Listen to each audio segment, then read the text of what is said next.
Hey guys, I'm back in the studio, and today I'm gonna talk about LUFS, or I want to talk about that we should not use LUFS LUFS when we're checking our masters of our songs, because it's no point of doing that anymore. I mean, the loudness war is over, that for sure. I really can say that it's for sure over. Um, because when you look at it, if I'm listening to music, whether it's streaming or on CD or vinyl, I'm turning on the tracks, I'm setting the volume where I think this sounds how I want it to sound. I don't want it lower, I don't want it higher. This is perfect for me. And then I put on another song, and if that song is either too high or too low, I'm gonna either lower it or higher it, the volume, so it suits where I want to listen to. This has always been the case.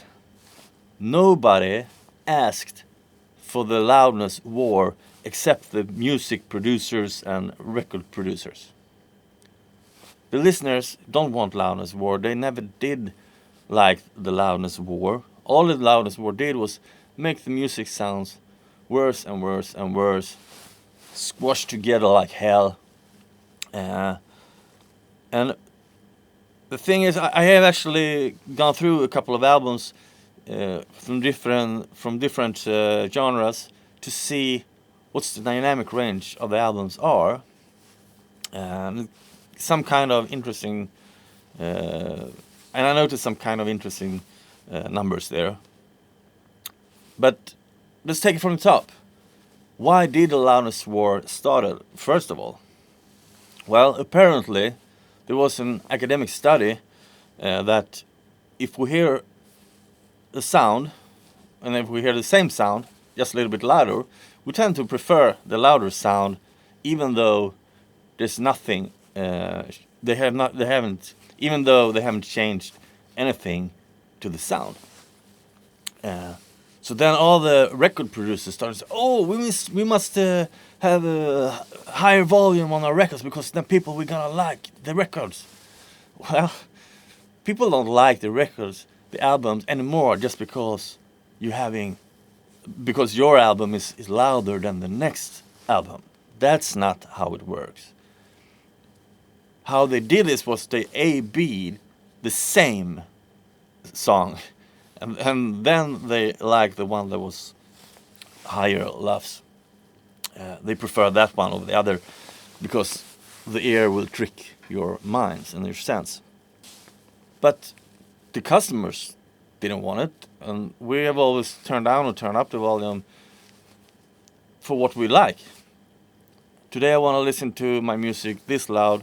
Next day I want to listen to it like this. I have a volume button which I can twist on anytime I like. And people say, "Oh, but if you're sending it to radio stations, and the next song that comes is louder, if my song is louder than the other one, this will pop out." Well, if you're sending songs to radio stations, they have the best limiters in the world, and they are gonna be totally normalized. They are gonna be normalized all the way through, and it was like that back in the 80s and 90s, and it's still like that even like when we go into a streaming service. People are gonna listen on normalization. If they don't, they're still gonna raise and lower the volume. So this hunting for LUFS is just plain stupid, I think, actually.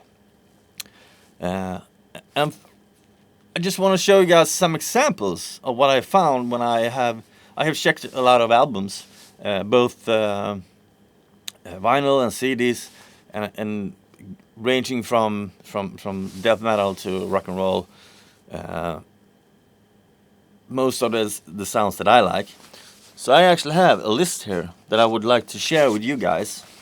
But first we should probably talk about dynamic range, because when you're chasing this LUFS and pressing it together, what you're doing, either if you're using a limiter or a clipper or whatever, what you are doing is you're making the dynamic range smaller.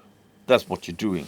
Instead of looking at the LUFS, we should start looking at the Crestfactor or the dynamic range, the DR.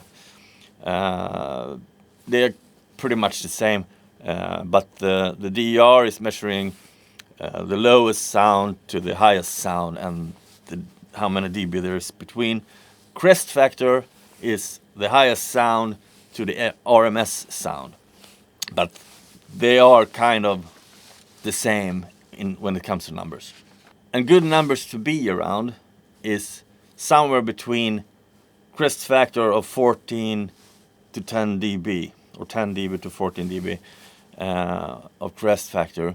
Because if you have less than 10 dB of Crestfactor, then your mixes or masters are probably squashed to hell. And that's not a good sounding master for most of the times. Some of you might want it like that, but I'm telling you, most of the albums out there, they don't have less than 10 dB of Crestfactor. And the way to measure this is you're measuring, you're watching the peak, where it's at, and then you look where the RMS is, and then you count how many dB are between that. Then you get the Crestfactor. And when you have the Crestfactor that you like, so the song is dynamic or together as much as you like, then you can raise the volume to whatever you want to go up to. And the LUFS will be what the LUFS is. You're not changing anything to make more LUFS, because you are actually aiming for how dynamic my master should be. And when that is set, then you set the volume to the highest that you like. Anyway, I thought we were going to take a look at some albums back in the day, what kind of dynamic range they have. So I looked up Slayer, Season in the Abyss, Rain in Blood, South of Heaven.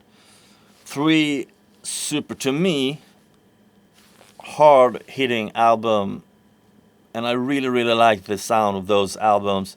And if somebody is gonna say that those albums are really, really low in volume, then I don't think they know what they're talking about. So the first print of the albums on CD, Season in the Abyss had a dynamic range of 10.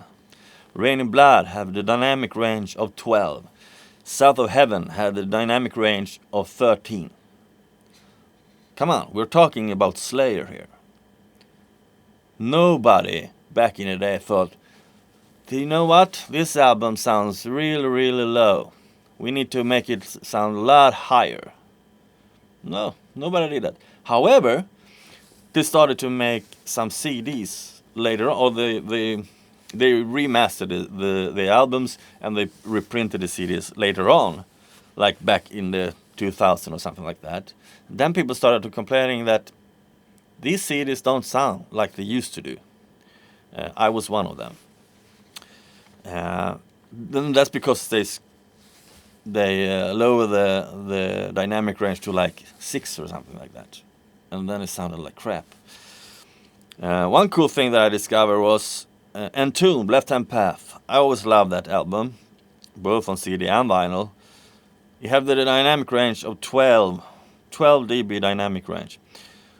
Now, one cool thing about the Entombed Left Hand Path, if you can hear, they have uploaded to Spotify, they have uploaded the old master with 12 dB dynamic range, and they have the new mastering, which has like 6 dB or something like that.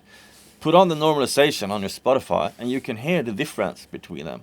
The biggest difference is the one with the highest, with the lowest dynamic range. You got a lot of more distortion to it. To me, it doesn't sound that good as the original. Some more death metal. So here is Morbid Angel, Out of Madness. I mean, now we're talking the original prints. 12 dB of dynamic range. Morbid Angel, Blessed Are the Six. Blessed Are the Six? No, Blessed Are the Sick. 12 dB dynamic range.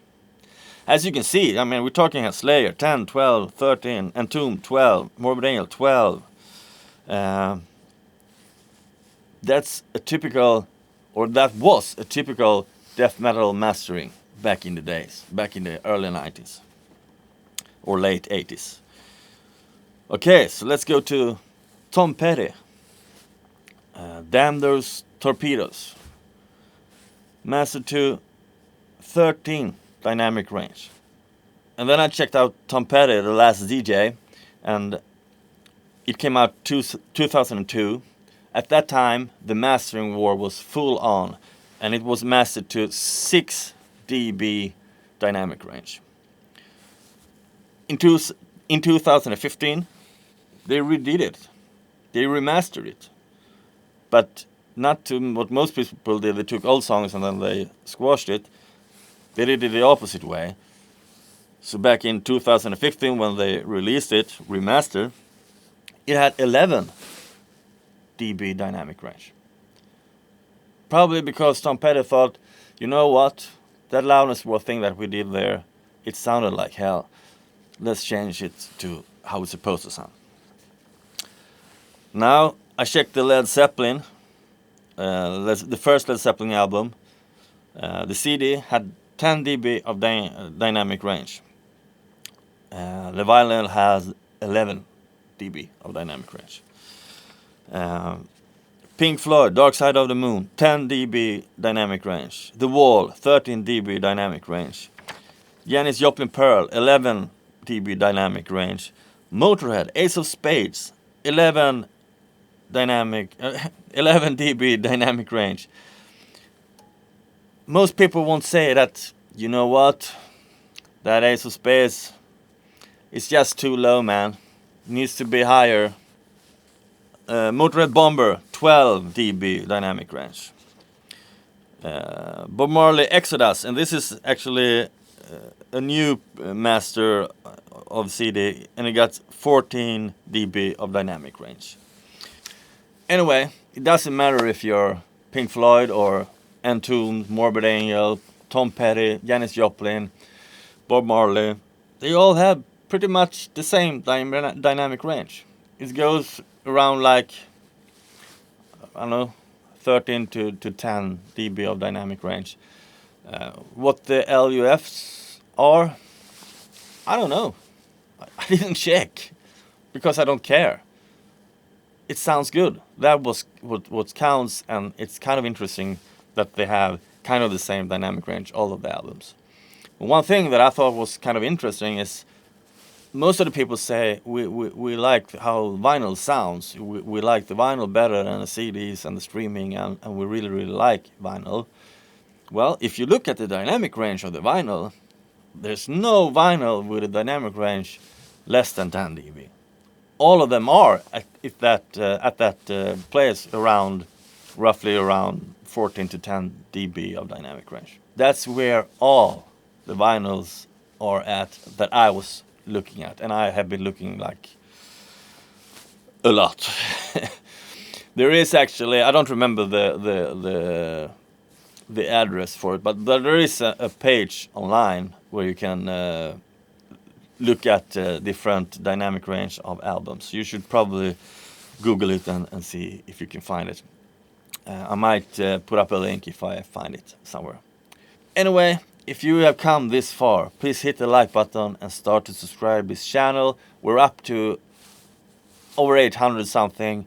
It will mean a lot to me. If I will reach over 1,000, we can get monetized and things could start happening here on this channel.